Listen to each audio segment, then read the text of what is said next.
You're about to listen to Speak Up, Show Up, Lead, the podcast, where we speak our truth, show up anyway, and lead from the front. Follow me. Let's go.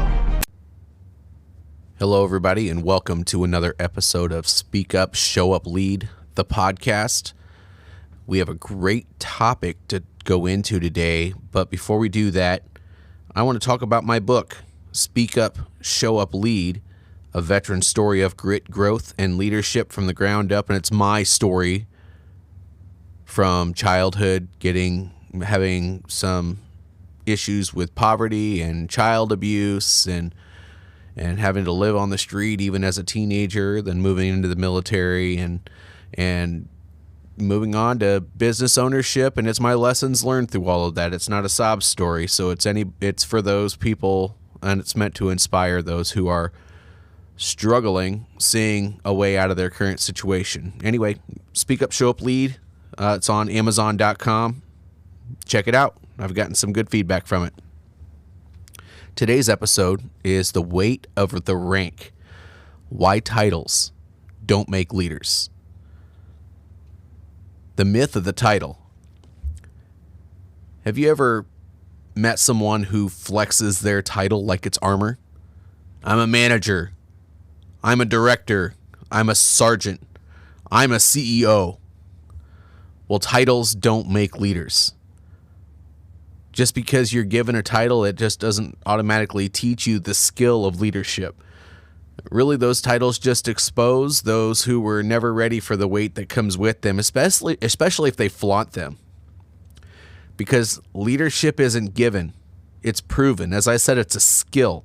It's something that's taught. Some people have some inherent leadership skills from a very young age, but a lot of people have to learn them. Every rank, every title, every position is just borrowed authority until your character and your skills catch up. See, you can't demand respect with a title, but you can earn it through consistency. And honestly, you just kind of have to build trust.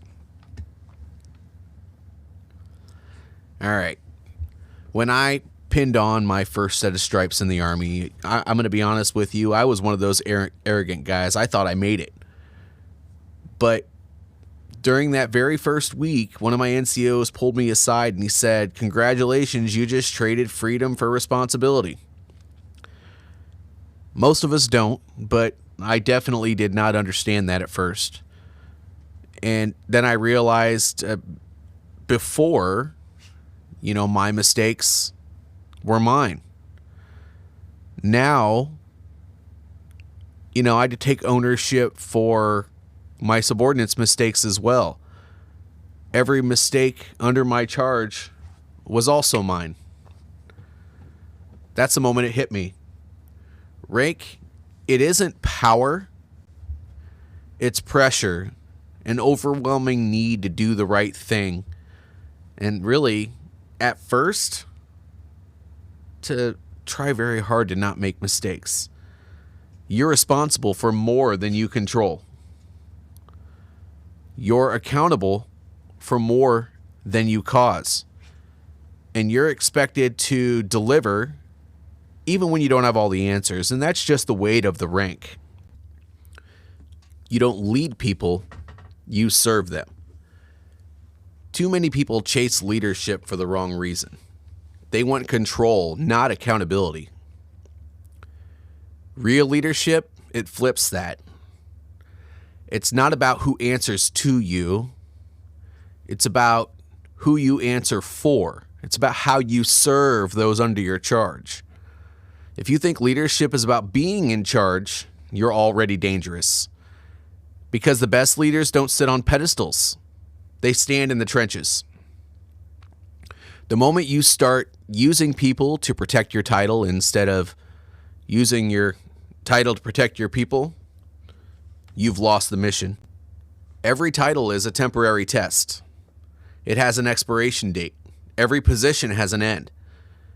The only thing that lasts is your impact. Your title, it gets printed on a piece of paper. It gets put on a name tag sometimes. In the military, our title is our rank. but your character, that's what gets remembered by your people. If you disappeared tomorrow, what would your team say about you? Would they say that you made them better? Would they say that you made them bitter? Would they say that you took care of them? Or would they say that you were a bit abusive? That's the questions that's the questions that leaders should ask every damn day, actually. And if you don't, then you're not leading. You have to learn from your experiences, not just go through them. And by the way, the weight, it never gets lighter. You just get stronger because you learn. Every new experience brings heavier expectations. And if you're waiting for it to get easier, you're in the wrong arena. But here's the good part. Every challenge that almost breaks you, it actually builds you. You don't learn leadership by avoiding pressure. You learn it by carrying all the weight that the title holds with integrity. The weight never leaves. You just get stronger shoulders. So here's the deal. We're going to close out with this message. If you're chasing the next title, slow down. Earn the one you already have. Build your reputation not only with the people that rate you and have say whether or not you get promoted, but also with the people that you serve. Because leadership isn't a ladder, even though, we all want to obviously make more money eventually, right? And if your way to do that is not business ownership, if your way to do that is to work for a company, then you have to climb that ladder. What leadership actually is a mirror. And that reflection won't lie to you. So speak up, show up, and lead. And wherever you're hearing this, make sure you like it, subscribe to it, leave a comment, or just share it with your audience.